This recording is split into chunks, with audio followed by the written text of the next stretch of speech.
Hello दोस्तों। आज की कहानी पड़ गया जब वह पड़ गया चुड़ैल के प्रेम में। ये कहानी शुरू से लेकर अंत तक देखना। अगर अपना भाई का नाम जानना चाहते हैं तो मेरा नाम सूरज सरोज है। आप देख रहे हैं सूरज की कहानी। तो हम शुरू करते हैं और स्टार्ट करते हैं। और भाई आप लोग वीडियो देख लेते हैं मगर चैनल को सब्सक्राइब नहीं करते, कर लिया करो यार, इसमें क्या जाता है। तो हम शुरू करते हैं। रामेश्वर काका के पास एक लेहड़ा गए थी। जो लेहड़ा गए थे वे प्रतिदिन सुबह ही इन गायों को दूध दूहकर चराने के लिए निकल पड़ते थे। सुबह से लेकर शाम तक रामेश्वर काका गायों को लेकर इस गांव से उस गांव, तो कभी नदी किनारे तो कभी कभी इस जंगल में उस जंगल घुमा करते थे और दिन ढलते ही गांव की ओर निकल पड़ते थे। जब रामेश्वर काका गायों को चराने के लिए निकलते तो संतु सातु और भुजभरी के साथ जो सतुआ था उसके और जो लाई चना होता है उसे भूजकर लेकर जाते थे। और कभी कभी तो वो दही दूध आदि भी ले जाते थे। भूख लगने पर किसी पेड़ की छाया में बैठकर खाते पीते थे। रामेश्वर काका कभी भी अपने साथ पानी पीने ले जाते थे और ना ही लोटा रखते थे। प्यास लगने पर या तो वे नदी का जल पी लेते थे या सारे गांव से बाहर का खुला खेत आदि भाग, जिसमें दूर दूर तक कोई बस्ती घर आदि न हो, आदि में होने पर लाठी से मारकर महुआ और आम आदि के पत्ते तोड़कर उन्हें अपने गमछे की एक छोर में बांधकर और फिर इस गमछे के दूसरे छोर को अपने साथ सदा लिए रहने वाली धोती के एक छोर से बांधते तथा फिर इससे किसी कुएं में डालकर पानी निकालते। इस विधि को झोसा कहते हैं, जिसे उसे छानकर पीते थे। इसमें बहुत अधिक पानी तो नहीं निकलता, पर 2 से 3 बार में पीने पर भर का पानी अवश्य निकल आता है। एक बार की बात है कि रामेश्वर काका बीमार पड़ गए। अब उनके गायों गोरू को चराने कौन ले जाए। वे बहुत परेशान हुए, क्योंकि एक दिन भी इन गायों को चराने में देर हो पर यह बोलते लगते थे और खूंटे के पास हग मूत कर इतना चिल्लाती करती थी। जब खूंटे के पास आसपास की जगह सने गोबर माटी से भर उठती थी और जब तक इन्हें खोला नहीं जाता था रंभाती रहती थी। एक दिन बीता तो 2 दिन बीता और रामेश्वर काका की तबीयत ठीक नहीं हुई। रामेश्वर काका इन 2 दिनों में गायों को आगे पुआल या जो कहते हैं पियरा, वो या खांची में भूसा घास आदि डाल देते हैं और पानी आदि दिखा देते थे। पर गायों को प्यास लगने पर पानी तो पी लेती, पर पियरा आदि खाने का नाम ही नहीं लेता। जो पियरा और घास थी वो खाने का नाम ही नहीं लेते थे। खूंटे के आसपास घूमा करती इन 2 दिनों में तो कुछ गायों ने अपना पगहा भी तोड़ दिया और चरने के लिए भागने लगी। कैसे भी करके रामेश्वर काका ने इन गायों पर काबू किया। तीसरे दिन भी रामेश्वर काका की तबीयत जब तक ठीक नहीं हुई, उन्होंने सनेसा जो था सान देते हैं हमारे यहाँ भूसा भेजकर और सनेसा पहुंचा दिया था ससुराल में। अपने सरपुत्र घानेश्वर को बुलाया। घानेश्वर 16-17 साल की किशोरा था। वो किशोर लड़का था और बहुत ही सुंदर तथा भला चंगा था। घानेश्वर ने आते ही अपने फूफा को सारा काम संभाल लिया। घानेश्वर बहुत ही समझदार लड़का था। वह प्रतिदिन भिन्न सहारे 3 बजे ही जग जाता और नित्य क्रिया करके निपट कर 5 बजे तक पढ़ाई करता और उसके बाद गायों को खोलकर चराने के लिए निकल पड़ता। वह अपने साथ अपनी पुस्तकों को बैठन ले जाने कभी नहीं भूलता। किसी चराने वाला जगह पर गायों को चराता छोड़कर वह किसी पेड़ आदि के छाया में बैठकर पढ़ाई करता। एक बार की बात है कि गायों को चरते चरते घानेश्वर एक जंगल में दूर तक निकल गया। जंगल बहुत घना नहीं था पर बहुत सारी झाड़ियों से फटा पड़ा था। दोपहर का समय था और घनेश्वर को प्यास भी साथ आने लगी। उसको प्यास लग गई। घनेश्वर गायों को चराता छोड़ जंगल में पानी की तलाश में इधर उधर दौड़ भाग करने लगा। अचानक एक बरगद के पेड़ के नीचे उसे एक बहुत पुराना कुआं दिखाई गया। कुआं बहुत ही पुराना था पर उसका जगत हाल में ही पक्की ईंट से बांधा गया जान पड़ता था। वो लगता था कि अभी बना है। घानेश्वर ने देर न किया, बिना जंगल में कुछ झाड़ियों के हरे पत्ते तोड़कर और उन्हें गमछे में बांधकर झोसा बनाया। फिर अपने फूफा की तरह गमछे के एक छोर से धोती बांधकर उसे कुएं में लटकाया। पर कुएं में पानी का सतह बहुत ही नीचे था और झोसा पानी तक नहीं पहुंचा पाया। उसने लाख कोशिश की, नई हाथ कड़े अपनाए, फिर भी पानी तक नहीं पहुंचा। अब वह पसीने से तर हो गया था। अब धोती से सर बांध के पसीने को पोंछते हुए उसी कुएं की जगत पर बैठकर कुछ सोचने लगा। तभी पायल की छम-छम की आवाज उसके सोचने में क्रम को बाधित कर दिया। उसने पीछे मुड़कर देखा तो कुछ दूर तक हिरणी की चाल से अपनी पायलों की छन छन करते हुए चेहरे पर हल्की मुस्कान व गालों की हल्की हल्की लाली लिए एक किशोरी उसके तरफ बड़ी चली आ रही है। वह आवक मन से उस किशोरी के रूप श्रृंगार के रस का पान करने में लग गया। उस किशोरी में पता नहीं क्या जादू था कि वह जो करीब आती, जब वो करीब आती, वो घानेश्वर उसके अप्रतिम सौंदर्य खो जा रहा था। पास आकर शरारतीपन से उस किशोरी के बेहिचक मन से घानेश्वर से पूछा, प्यास लगी है क्या? घानेश्वर जो एकटक उस किशोरी को सुंदरता का पान किया जा रहा था, घबराकर हाँ में सर हिला दिया। किशोरी और आगे बढ़ी और कुएं में जगत पर पहुंची कर उस अपने दोस्तों को हाथों से अंजलि बनाई और कुएं में झुक गई। घानेश्वर अभी भी उस किशोरी में ही खोया हुआ था।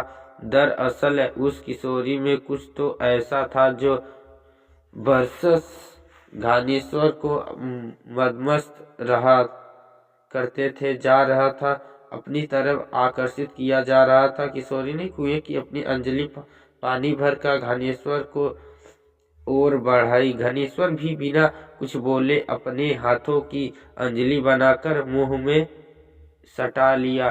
किशोरी अपनी अंजलि का पानी घानेश्वर के अंजलि में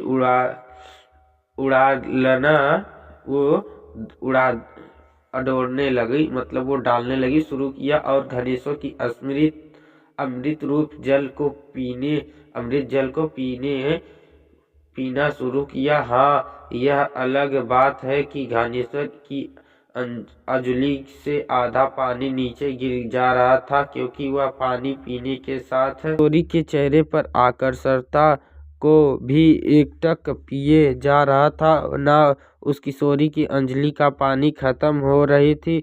पानी पिलाने का यही सिलसिला लगभग आधे घंटे तक। जब किशोरी को लगा कि यह व्यक्ति पानी कम अपितु उसको एकटक्के निहारे का काम अधिक कर रहा है, तो वह थोड़ी असहज होकर बोली, और पिलाऊं कि बस? अब फिर घानेश्वर ने कुछ बोले, केवल ना में सिर हिला दिया। उसके बाद किशोरी ने घानेश्वर का एक मदकता भरी आवाज में फिर पूछा, अब मैं चलूं? फिर घानेश्वर ने हाँ में सिर हिला दिया। किशोरी फिर हिरणी की चाल से पता नहीं जंगल में कहाँ खो गई। घानेश्वर कुछ समय तक चुपचाप उस कुएं की जगह पर बैठ रहा और फिर अचानक पता नहीं क्यों सूझा कि उठाकर गायों की ओर चल दिया। गायों की दिशा में बढ़ते समय घानेश्वर कोई प्यार भरा गीत गुनगुना रहा था। गायों को लेकर घानेश्वर घर पहुंचा। आज वह बहुत खुश लग रहा था और रह रहकर कोई प्रेम भरा गीत छेड़ जाता था। उसकी भूख प्यास गायब हो चुकी थी और उसने अपनी बुआ के लाख कहने के बाद भी रात को कुछ नहीं खाया और अपनी खाट पर सोने चला गया, क्योंकि उसने एक खुशनुमा बेचैनी सताए जा रही थी और वह लेटे लेटे कभी कभी खाट से उठ जाता और कुछ गुनगुनाने के बाद या दो चार कदम चल कर वो चल कदमी करन के फिर से खोट पर लेटा जो खटिया था उस पर लेट गया। उसके एक कदम एकदम से समझ में नहीं आ रहा था कि वह क्या कर रहा है या उसके बाद ऐसा क्यों लग रहा है। अचानक वह जागते हुए एक स्वप्न देखने लगा कि वह स्वप्न कुछ और नहीं बस आपको कहानी अच्छी लगी हो चैनल को सब्सक्राइब कर देना, इसका पार्ट 2 आने वाला है कल।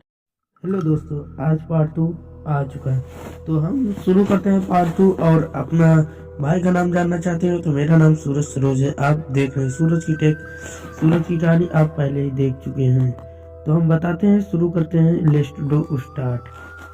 गायों को लेकर घानेश्वर का घर पहुंचा। आज वह बहुत खुश लग रहा था और यह रह कर कोई प्रेम भरा गीत छेड़ जाता था। आपने ये भी कल सुना हुआ था। इसकी भूख प्यास गायब हो चुकी थी और उसने अपनी बुआ के लाख कहने के बाद भी रात को कुछ नहीं खाया और अपनी खाट पर सोने चला गया। यहाँ तक आपने पूरी कहानी सुनी होगी। इसके आगे तक थोड़ा और था, मैं बिसर गया था और बता रहा हूँ। उसकी आंखों से नींद पूरी तरह से गायब थी और पता नहीं क्यों उसे एक खुशनुमा बेचैनी सताए जा रहा था। वह लेटे लेटे कभी इस पार कभी उस पार कुछ गुनगुनाते के बाद या दो चार कदम करने के बाद फिर खाट पर लेट जाता था। वो खटिया पर मतलब लेट जाता था। उसे एकदम से समझ में नहीं आ रहा था कि वह क्या कर रहा है या उसके साथ ऐसा क्यों हो रहा है। अचानक शुरू करते हैं। आपने कल यहाँ तक सुना होगा, तो हम शुरू करते हैं आगे। उसके आगे वह जागते हुए एक स्वप्न देखने लगा और वह स्वप्न कुछ और नहीं बस आज दिन भर के उसके कार्यकलाप थे और उसने अपने गायों को चराने के लिए जंगल में जाते हुए देखा।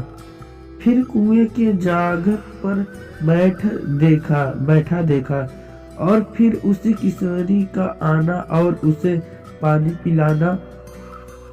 इतना स्वप्न देखते ही यह कुएं यूं कहे कि याद करते ही वह गदगद हो गया।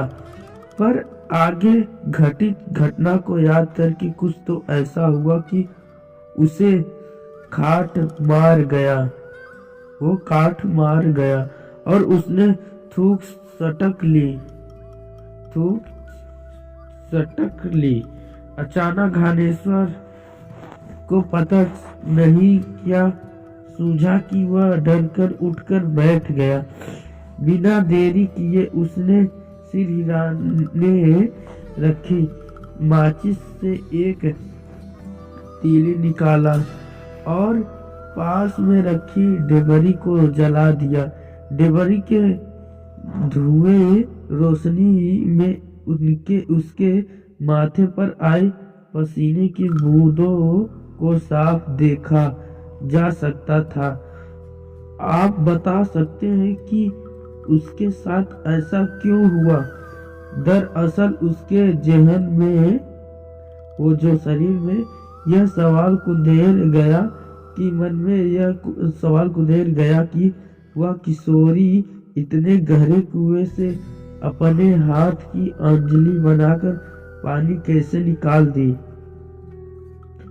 और साथ ही उसने इतनी देर तक पानी पिया फिर भी उस किशोरी की अंजलि का पानी खत्म होने का नाम क्यों नहीं ले रहा था। उसने भूत प्रेत की बहुत सारी घटनाएं सुन रखी थी। उसके मुंह से अचानक निकल पड़ा भूतनी।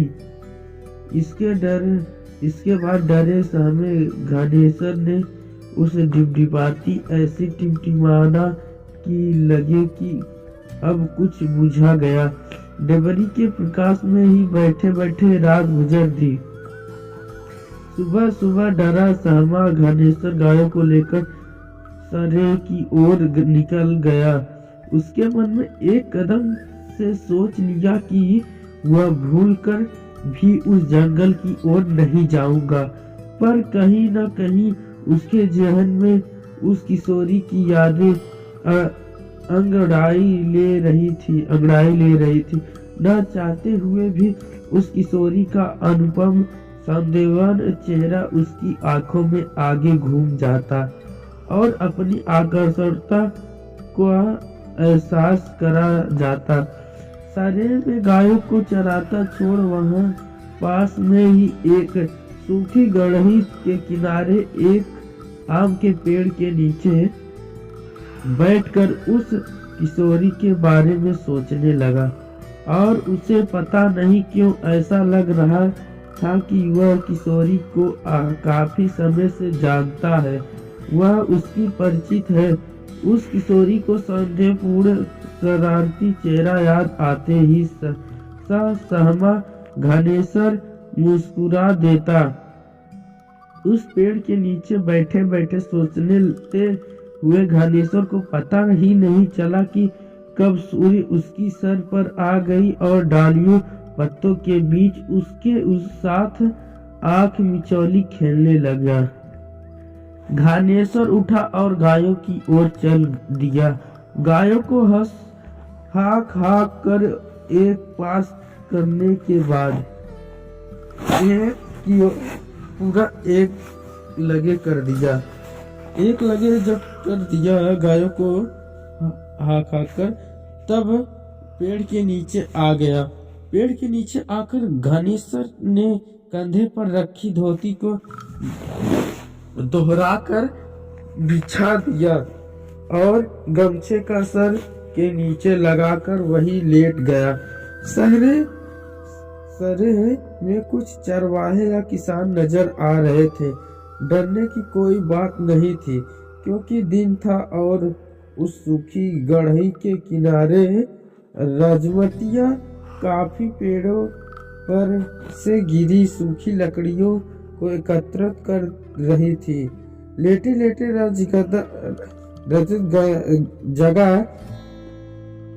जगह की घानेश्वर को पता नहीं कब नींद आ गई, पर नींद में भी वह सहमा दिख रहा था। पर कभी कभी उसके चेहरे पर एक मिनटी मुस्कान आ जाती। ऐसे लग रहा था कि वह किसी भूत और देवता की लड़ाई देख रहा है। भूत का विकराल रूप उसे डरा जा रहा था, तो देवता का उस भूत पर हावी होना उसे आश्चर्यचकित कर जा रहा था। सोए हुए घानेश्वर को पता नहीं क्यों हुआ कि वह सब जो सबका गया और उठ बैठा। दरअसल ऐसा लगा था कि कोई मखमली अंगुलियां को उसके बालों में फिरो रहा है और रह रहकर उसे सहला रहा है। आसपास में किसी को न देख रहा है। उसे यह भ्रम लग रहा है वह फिर से सोया नहीं, और बैठकर फिर से उस किशोरी के बारे में सोचने लगा। अचानक एक तेज हवा उठी और सरसराते हुए उसके इर्द गिर्द चक्कर काटने लगी। हवा के उस चक्कर में उसे एक अजीब प्रेम की अनुभूति हो रही थी। वह हवा धीरे धीरे वह किशोरी बनकर उसके पास खड़ा हो गई। वो जो पत्तियां थी वो धीरे धीरे बनकर उसके पास खड़ा हो गया। मुस्कुराते हुए बोली, कल से तुम मेरे ही बारे में सोच रहे हो ना? फिर ज्ञानेश्वर ने थूक सटकर हाँ में सिर हिला दिया। वो जल्दी से जवाब दिया और हाँ में सिर हिला दिया। उस किशोरी ने खिलखिलाते हुए कहा, कोई अपनों से डरता है?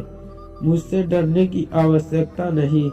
मैं आपको डराने नहीं आई हूँ, बल्कि अपनापन का एहसास कराने आई हूँ। उसके बाद पता नहीं क्यों ज्ञानेश्वर का डर कुछ कम हुआ और वह एकटक होकर फिर से उसे किशोरी के अनुपम सौंदर्य का नेत्रपान करने लगा। वह उसके आंखों में देखने लगा। यह सिलसिला कुछ देर तक चलती रही और फिर से खिलखिलाती हुई वह किशोरी वहां से गायब हो गए। अब तो आए दिन ज्ञानेश्वर उस किशोरी के साथ काफी समय बिताने लगा। वे दोनों अब खुलकर एक दूसरे से बात करने लगे थे। ज्ञानेश्वर उसी इंसानी कहानियां अपने गांव में घर की बात सुनता है और वह किशोरी अपने लोग को बात बताती है, अपने जीवन के रोचक पूर्ण किस्से सुनाती है। आखिर वे दोनों इतने करीब आ गए कि सदा के लिए एक साथ जीने मरने की कसमें खा ली। क्यों ज्ञानेश्वर और उस भूतनी किशोरी को अपना पाया?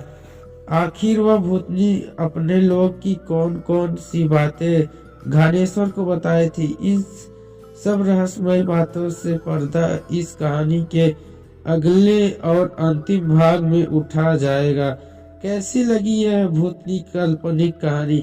आपने विचारों से अवगत कराए ताकि मैं जल्द से जल्द इस कहानी को पूरा कर आप लोगों के सक्षम परोस सकूं। प्रेम से बोलिए जय बजरंगबली। आपको ये कहानी अच्छी लगी होगी तो चैनल को सब्सक्राइब जरूर कर लेना, शेयर कर देना, लाइक कर देना, कमेंट कर देना। तो हम फिर से मिलेंगे अगली वीडियो में। वंदे मातरम, जय हिंद, जय बजरंगबली। आपको डर न लगे।